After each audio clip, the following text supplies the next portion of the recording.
Bonjour, très heureux de vous retrouver. School TV Le Mag, 30 minutes sur la scolarité de vos enfants, une thématique forte à chaque fois, vous le savez, et des initiatives qu'on aime à vous présenter au quotidien avec Alix Nguyen. Salut Alix. Salut Patrice. Tout va bien? Tout va très bien. On va voyager aujourd'hui. Une fois n'est pas coutume, attention. Et on va surtout prendre le train dans un instant. C'est parti pour le sommet à gros plan. Et bien sûr, ceux qui ont décidé de bouder l'avion, vous l'aurez compris, pour éveiller un peu plus les consciences concernant les enjeux climatiques. 2 projets au programme. Shimla tout d'abord, ça se trouve en Inde. Et puis le site Voyager en train, on en parlera avec les 2 cofondateurs. L'écologie est sur toutes les lèvres décidément, mais comment sensibiliser le plus grand nombre? Comment l'enseigner à l'école? Que valent nos labels verts? On posera la question à nos invités. Et puis faire du voyage une priorité d'éducation populaire. Alix Nguyen nous parle dans sa loupe de colonie équitable. La loupe, c'est dans 10 minutes dans le mag. L'expression orale avec mes invités que je vous présente sans plus tarder. Gwenaëlle Michels, bonjour. Merci d'avoir accepté notre invitation via Skype. Vous êtes co-créatrice du média Voyager en train. Vous êtes à côté de Victor Gérard. Bonjour Victor. Bonjour. Qui est donc l'autre créateur de ce média dont on va beaucoup parler, Voyager en train. Clairement, l'avion, c'est pas pour vous. L'avion, c'est pas pour vous non plus, Victoria. Bonjour Victoria. Victoria Guillaumont, bonjour. Vous nous parlez de Pirode, vous, dis donc. Vous êtes arrivée effectivement en Grèce à Rhodes hier. Vous êtes animatrice du podcast Nouvel Oeil, autrice de Ce qu'on n'apprend pas à l'école. Et, eh bien, vous avez pris la direction de l'Inde, mais ça va mettre un petit moment, car vous avez clairement décidé de bouder le train. Le projet Shimla, c'est quoi? Alors, de bouder l'avion, l'avion, pardon. Et de privilégier le train. Donc, l'idée, c'est de rejoindre l'Inde sans avion. Donc, 6 mois d'aventure nous attendent en binôme avec le jeune engagé sur les réseaux sociaux, donc Johan Reboul. Donc là, on est arrivé en Turquie il y a 2 semaines. On a déjà traversé toute la Turquie. On a pris un bateau hier pour rejoindre la Grèce. Et là, le gros enjeu maintenant, ça va être d'arriver à trouver un bateau pour traverser la mer Méditerranée et rejoindre l'Égypte. Depuis l'Égypte, on va traverser l'Arabie Saoudite, puis Oman, et chercher à nouveau un bateau pour arriver en Inde et y rester 2 mois. Shimla, c'est un projet documentaire, donc l'idée, c'est vraiment de documenter ce qu'on vit, mais aussi et surtout les enjeux de l'eau dans le monde. Donc chaque pays qu'on traverse relève une problématique liée à l'eau. Donc une aventure engagée. Et Shimla, c'est qui? C'est quoi? Shimla, c'est le nom d'une ville dans le nord de l'Inde dans laquelle il ne pleut plus et il ne neige plus depuis de nombreux mois parce qu'il y a eu tellement de déforestation pour des constructions qu'il n'y a plus assez d'arbres pour réguler le climat. Donc on a décidé d'en faire tout l'enjeu de notre documentaire autour de ce sujet ô combien essentiel de l'eau. Quand avez-vous eu l'idée de cette initiative? Ça a germé quand dans votre esprit? Alors l'eau particulièrement, ça fait 1 an. Et ce projet de documentaire, ça fait à peu près 3 ans que j'y réfléchis avec cette envie initialement de vraiment vouloir voyager sac à dos de façon aventureuse, toute seule, à travers le monde et sans avion pour prôner l'écologie à travers le monde.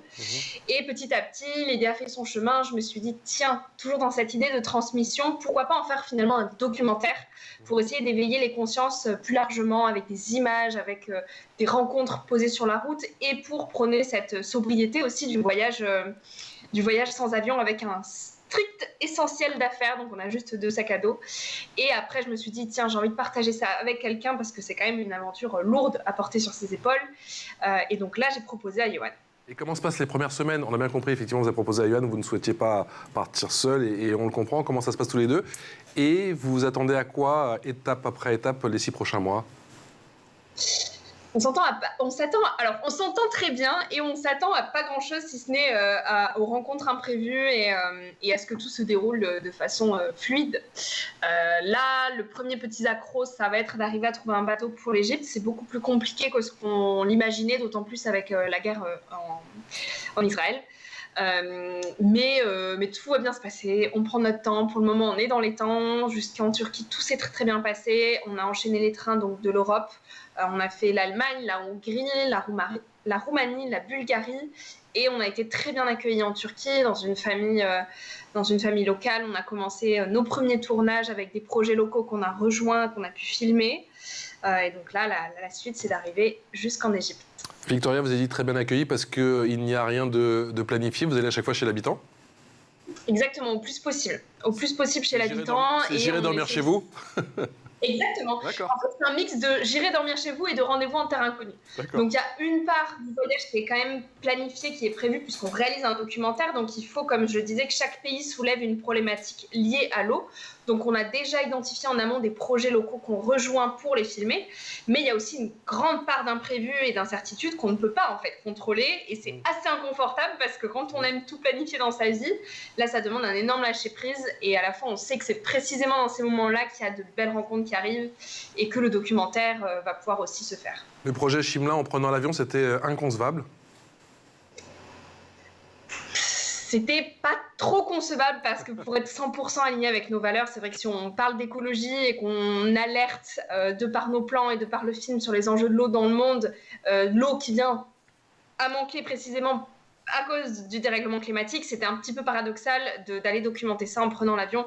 Donc au plus possible, voilà, on va essayer en tout cas vraiment de faire l'aller-retour sans avion pour montrer l'exemple, montrer que c'est possible, même si c'est plus long, même si c'est plus aventureux, même si on a peur, même s'il y a beaucoup de stress, même si c'est incertain, au moins on vit l'aventure et on prône nos valeurs à 100%. Est-ce que vous prenez le train? Parce que je pense que Gwenaëlle et Victor, ils sont preneurs de bons plans, là. Même en Grèce. Hein. Qu'est-ce que vous inspire, Gwenaëlle et Victor, justement, l'initiative qui est prônée et que réalise en ce moment, effectivement, Victoria? C'est génial. Enfin, on la suit de près, en plus, sur les réseaux sociaux, cette aventure. Donc non, vraiment une belle initiative de pouvoir montrer aussi que c'est possible de voyager loin sans prendre l'avion et d'y aller. Certes, ça prend du temps. Enfin, il y a peut-être des imprévus sur le chemin, mais quel chemin, enfin voilà, et donc non, super. Bravo. Et Victor, vous n'aimez pas l'avion ou c'est plutôt que vous adorez le train? Un peu des deux. Enfin, Un peu des deux. On a pris l'avion il y a une époque, mais du coup maintenant c'est essentiellement le train et on adore ça. Enfin, c'est le moyen de transport pour voyager en famille idéal. Victoria, ça représente quoi en termes de budget? En termes de budget, je pense que clairement, voyager en train, là, nous revient plus cher que l'avion. Parce que l'avion est devenu quand même relativement accessible.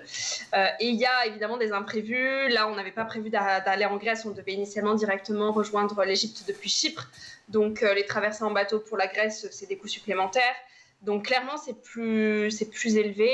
Là, on a aussi l'aspect film et documentaire. Donc, on réalise vraiment un documentaire. C'est ce qui nous coûte aussi très cher, de par le matériel, etc., le montage qu'il va y avoir derrière en post-production.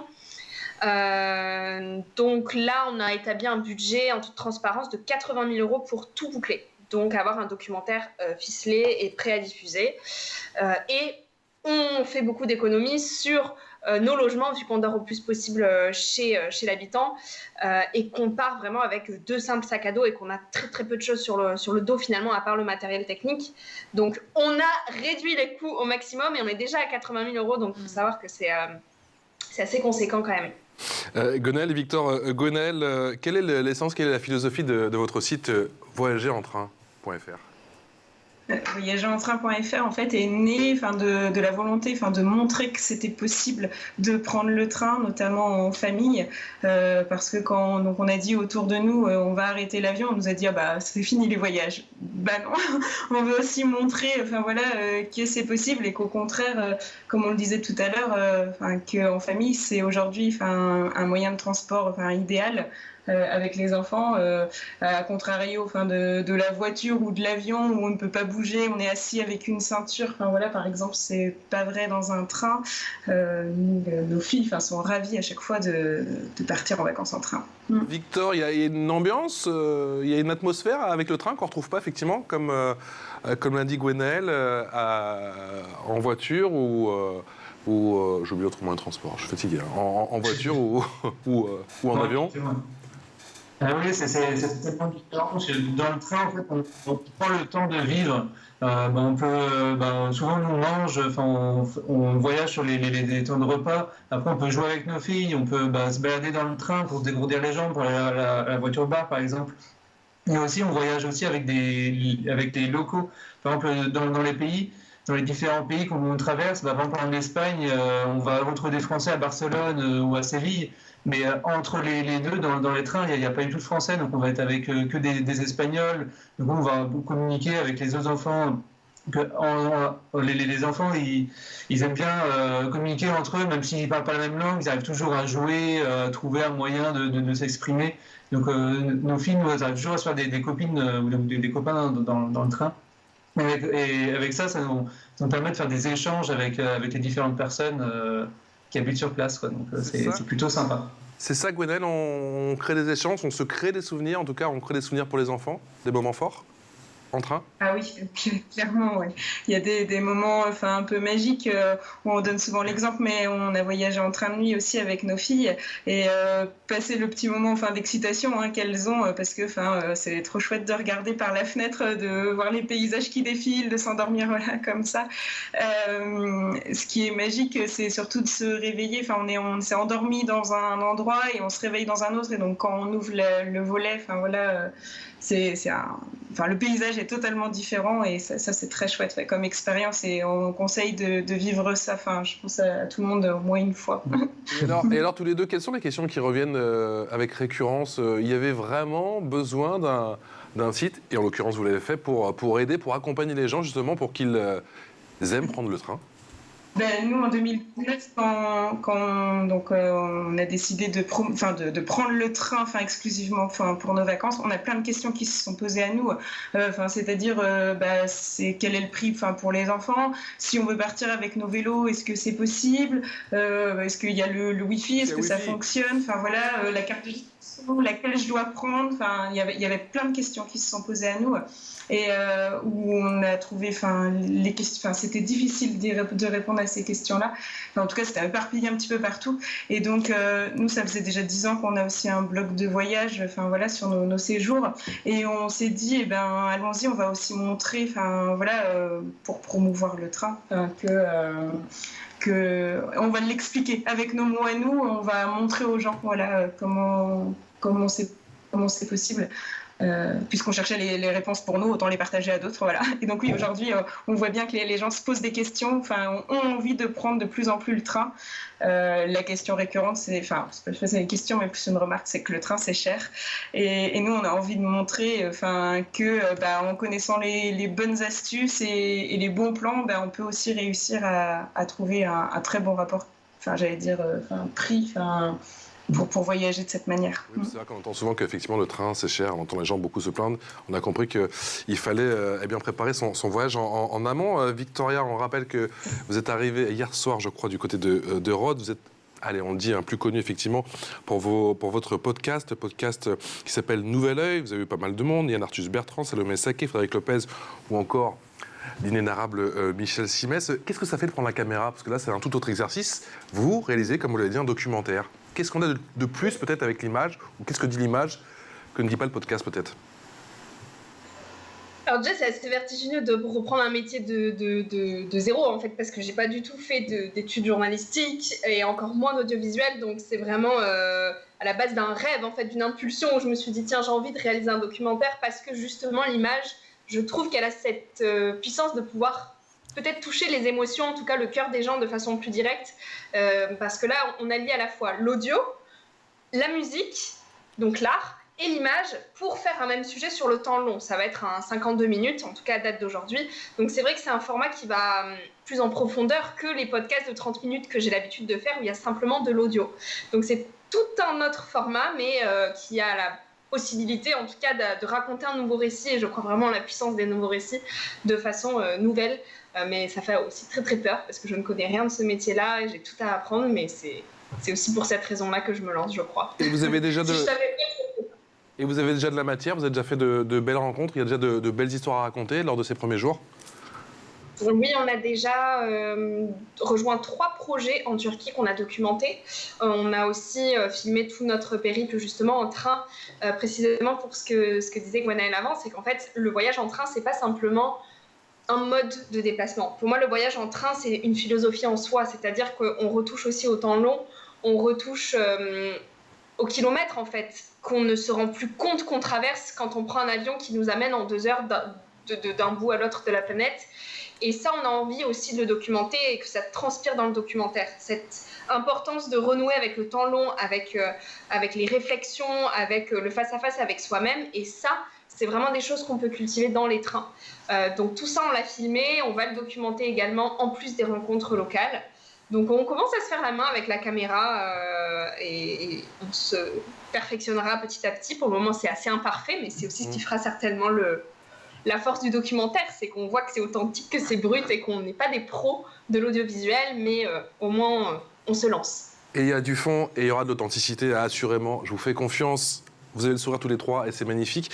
Mais c'est vrai que quand on rentre dans le détail, bien sûr, quand on parle du fond, c'est clairement pas joyeux. Il y a urgence. Selon le rapport du GIEC, 40% de la population indienne manquera d'eau d'ici 2050. 3 personnes sur 5 dans le monde n'ont déjà pas accès à l'eau potable. L'urgence, c'est maintenant. Victoria. L'urgence, elle est totale. Et c'est pour ça que j'ai dédié ma vie dans sa globalité à cet engagement. Et oui, il y a beaucoup de raisons d'être pessimiste, il y a beaucoup de raisons de rester sous la couette et de s'abattre sur notre propre sort. Mais moi, j'ai fait le pari de dédier ma vie avec joie pour cette cause parce que je pense profondément qu'on fédère beaucoup plus autour de nous quand on a le sourire et quand on essaie de montrer des initiatives qui sont aussi positives parce qu'il y a beaucoup de positifs à tirer de cette transition-là. Moi, je vois vraiment en fait la société actuelle comme un tableau qu'il faudrait brosser pour en dessiner un nouveau et de par les projets que j'engage, je dessine déjà en fait le tableau que je veux avoir pour demain et j'ai envie de voir des sourires sur les gens plus que de personnes en colère qui ont peur et qui s'entretuent parce qu'ils sont pas d'accord. Donc j'essaie d'incarner ça à travers mes projets, de garder le sourire pour faire face à cette urgence qui évidemment est totale. Victoria, dans votre podcast, vous demandez à vos invités quels conseils ils souhaitent donner à votre génération et vous, quels conseils vous souhaiteriez leur donner ? Je dirais de réaliser vos rêves en fait, parce que c'est peut-être un des plus beaux cadeaux qu'on peut offrir au monde finalement et une des plus belles façons de s'engager pour demain, d'aller au bout de ses rêves. Parce que je crois profondément que quand les personnes sont heureuses et alignées avec ce qu'ils font, ils ont un impact positif sur le monde. Et c'est au contraire quand on n'est pas bien avec soi-même, qu'on fait des choses à contre-cœur qui ne sont pas alignées avec nos valeurs, qu'on va avoir tendance à tomber dans des addictions diverses et variées, à consommer, et donc à encourager quelque part ce modèle capitaliste et consumériste qui précisément détruit notre planète. Donc moi, je tire la pelote à l'envers en disant faites d'abord un travail sur vous-même, réalisez vos rêves, donnez-vous les moyens, même si c'est pas facile, et j'en suis l'exemple, c'est voué d'embûches, mais donnez-vous ces moyens-là pour être heureux, pour rayonner, et c'est comme ça que vous aurez un impact pour demain. Donc allez au bout de vos rêves. Victoria, elle est passionnante. J'ai l'impression que Gwenaëlle et Victor vont la rejoindre à Rhodes assez rapidement. J'ai ce sentiment qu'on va créer une connexion dans l'émission. Et nous aussi, on va y aller, bien évidemment. Tous les deux, Gwenaëlle et Victor, est-ce que vous avez le sentiment, à votre niveau, de faire avancer les choses en faisant la promo du train ? De faire peut-être un peu le travail de l'État, pourquoi pas ? Oui, c'est sûr qu'on met une petite pierre à l'édifice en montrant que oui, c'est possible, c'est pas si compliqué que ça. Justement, c'est pour ça qu'on rassemble vraiment toutes nos astuces et on peut traverser la France, l'Europe assez facilement en train, quoi. Sans que ça soit ni trop cher, ni que ça prenne plus de jours qu'en avion, quoi. Après, le voyage est différent et justement dans cette différence on retrouve ce que dit Victoria, le temps long du voyage, les kilomètres qui défilent et on voit vraiment la distance qu'on a parcourue quand on fait Rennes, Helsinki en train. On voit que c'est loin, quoi. C'est pas juste 2 heures d'avion, quoi. Et justement, Gwenaëlle, vous auriez plus concrètement 2-3 astuces à donner pour trouver des billets pas chers, par exemple, ou Je crois que la clé, c'est vraiment d'anticiper, mais comme pour tout voyage, en fait, quel que soit le mode de transport ou d'hébergement qu'on choisit. Aujourd'hui, pour obtenir des meilleurs prix, faut être à l'affût, notamment de l'ouverture, pour ce qui est du train, mais l'ouverture des ventes, et une date fixe, parce que le train fonctionne par palier, donc plus le train se remplit, plus les prix augmentent. Donc vraiment, ce conseil-là, je pense, est le principal. Rassurez-moi, on ne doit pas booker le voyage 2 ans à l'avance quand même, pour avoir des bons prix. J'aime bien vous taquiner quand même. Non. Et on doit utiliser des comparateurs, non? Oui. Non, vraiment, le problème de l'avion, enfin de l'avion, du train, c'est qu'il n'existe pas de vrais comparateurs pour toute l'Europe. Donc il en existe des petits, mais ils n'ont jamais toutes les compagnies.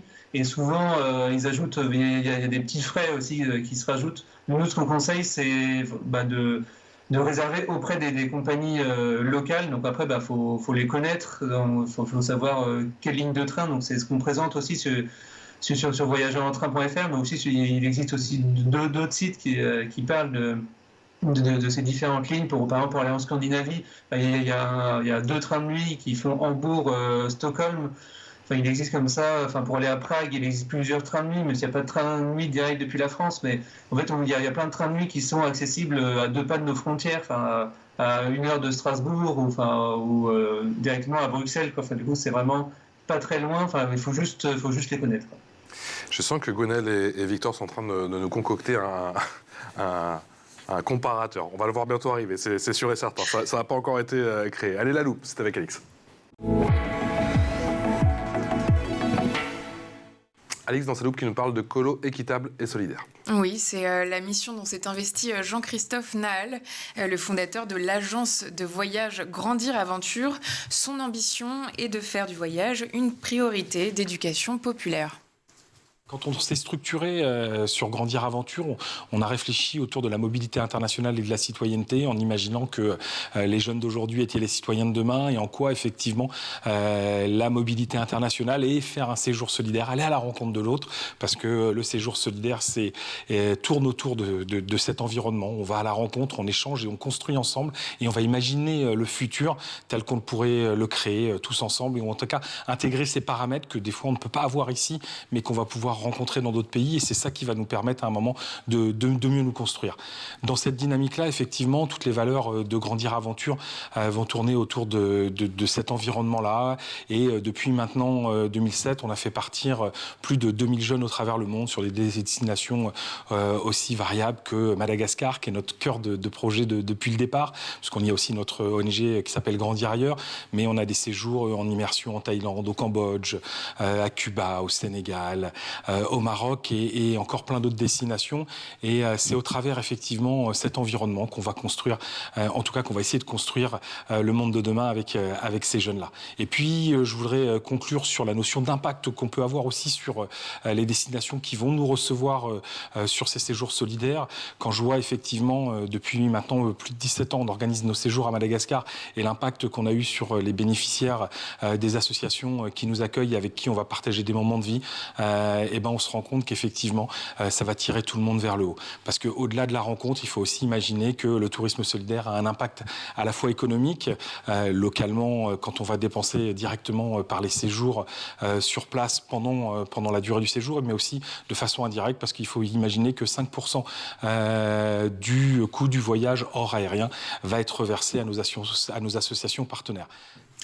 L'agence existe depuis 2007, elle est basée en Seine-Saint-Denis, à Noisy-le-Grand. Vous l'avez compris, au-delà de l'évasion, l'ambition, c'est que dans leur construction, les jeunes apprennent à être attentifs à ce qui les entoure, à chaque destination. Ils sont donc sensibilisés à un enjeu propre au pays. Il y a une vraie implication attendue de la part des jeunes avant de partir, mais aussi pendant et après. Chaque groupe est invité à se poser des questions comme comment et pourquoi voyager consciemment. L'agence est la seule organisation de colonies de vacances en France, labellisée Tourisme équitable par l'Association pour le tourisme équitable et solidaire. C'est vraiment du tourisme solidaire à ne pas confondre avec de l'humanitaire. L'idée, c'est d'apprendre le respect du pays visité et de faire en sorte que les communautés locales bénéficient de retombées économiques directes du tourisme. Victoria, merci beaucoup Alix. Victoria, on a une conscience écologique en France, vous avez le sentiment qu'elle se développe? J'ai le sentiment qu'elle se développe. Oui. Ça serait mentir que dire que non. Il y a tellement d'initiatives de plus en plus qui émergent et qui sont mises en avant.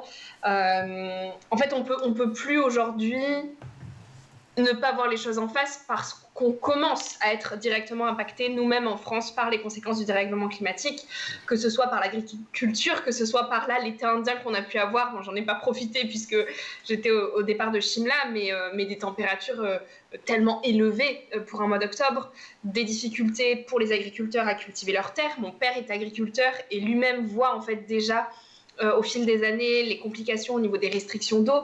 Donc en fait, les impacts, ils sont déjà là, donc c'est compliqué de se dire qu'on n'y croit pas. Aujourd'hui, on ne peut plus fermer les yeux là-dessus, et on le voit aussi, ça fait la une de beaucoup de journaux, la presse s'en empare, comme vous, et merci de le faire parce que la presse a un rôle immense aussi là-dessus à jouer.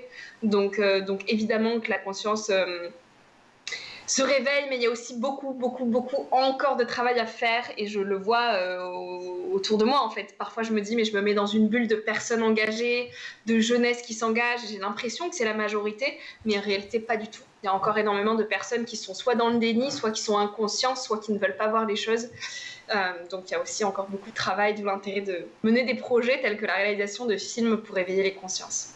Gwenaëlle et Victor, on le rappelle, hein, fondateurs du média Voyager en train, vous aviez envie de monter certains projets. J'ai regardé le site, il y a quand même beaucoup de contenu. C'est vous qui produisez tout ça? Qui décide de quoi? Qui est le rédacteur en chef là? Tous les deux. Tous les deux. Ça va être plus moi, ça va être plus moi qui va avoir les idées, parce que c'est plus moi qui organise les séjours, de trouver tous les bons plans, toutes les différentes lignes. Donc c'est plus moi qui vais proposer des idées d'articles, et après on les fait ensemble. Enfin, du coup, c'est un travail d'équipe. Parce qu'il y a bien évidemment tout l'aspect écologique, transition climatique, et puis il y a aussi, parfois même j'ai trouvé l'aspect culturel avec le train au cinéma. Le train, c'est magnifique. On veut montrer effectivement que le train peut être partout, oui, au cinéma, dans des documentaires comme celui que va réaliser Victoria, ou dans la musique aussi. Voilà. Si vous deviez opter pour un format complémentaire, bien sûr, pour aller sur votre site, vous iriez plus vers le podcast, comme l'a déjà fait Victoria, ou un documentaire, pourquoi pas, des courts-métrages? Nous, on a choisi le livre pour le coup. On est en pleine rédaction d'ailleurs d'un livre sur voyager en train en France, où on met dedans toutes nos astuces. En fait, on veut aussi réinventer les imaginaires liés au voyage, parce qu'on parle souvent que le voyage, on a tout de suite en tête des destinations lointaines, prendre l'avion, tout ça. Nous, ce qu'on veut surtout montrer, c'est qu'aujourd'hui, on peut voyager à côté de chez soi, ou en tout cas en France. La France, c'est le pays le plus visité au monde. En fait, c'est peut-être pas pour rien. Et donc profitons en fait de la chance que nous avons d'avoir un si beau pays, et pour redécouvrir nos régions, et redécouvrons-les en train, d'un meilleur moyen, avec nos petites lignes TER. Voilà, c'est super, il y a des paysages magnifiques en France. Je vais prendre un exemple, mais par exemple, on habite en Bretagne, à Rennes, et une des plus belles lignes qu'on ait faites, c'est entre Guingamp et Paimpol, donc c'est à 2 heures de chez nous, et la ligne est juste magnifique, c'est une toute petite ligne TER, un tout petit train, et du coup, il faut dire aux contrôleurs où on s'arrête, parce que le train ne s'arrête pas partout, et la fin, ça se termine en apothéose, on longe le Trieux, les paysages sont juste magnifiques, c'est impressionnant. On m'avait convaincu, j'ai envie de prendre des vacances. Vivement le week-end, de prendre des vacances. Merci à tous les deux. Victoria, dernière question. Est-ce que tu appréhendes sur le fait de retourner en Inde? Parce que tu es déjà allée et je pense que ce voyage t'avait bousculé, t'avais changé. Oui, j'y suis allée quand j'avais 18 ans et clairement, c'est de loin, je pense, l'expérience qui a vraiment servi de catalyseur et de transition dans ma vie. J'appréhende pas, j'ai hâte et je crois que je réalise pas en fait. Je suis même pas capable de projeter de comment je vais réagir en mettant les pieds sur le territoire indien, d'autant tous les kilomètres qui ont été traversés jusqu'avant, toutes les embûches qu'il y a eu jusqu'à cette arrivée en Inde qui est prévue pour début janvier. Donc je sais pas comment je vais réagir, j'appréhende pas, j'ai simplement hâte. Ça va être incroyable, ça va être incroyable. Franchement, félicitations, et surtout on vous suit sur les réseaux sociaux et vous nous tenez au courant. On fera un petit point d'étape comme on adore le faire dans ce mag avec Alix pour voir où vous en êtes. Merci beaucoup Victoria Guillaumont, animatrice du podcast Nouvel Oeil et bien sûr initiatrice de ce projet Shimla avec Johan, qu'on n'oublie pas. C'est Johan ou Johan, je me souviens plus. Johan Rebourg. Johan Rebourg. Merci à toi et merci à Gwenaëlle et Victor, bien sûr, qui sont les co-créateurs du média Voyager en train.fr. Et n'oubliez pas le livre qui sort très bientôt. Un grand merci à toi, Alix. On se retrouve demain pour un nouveau voyage, pourquoi pas. À demain.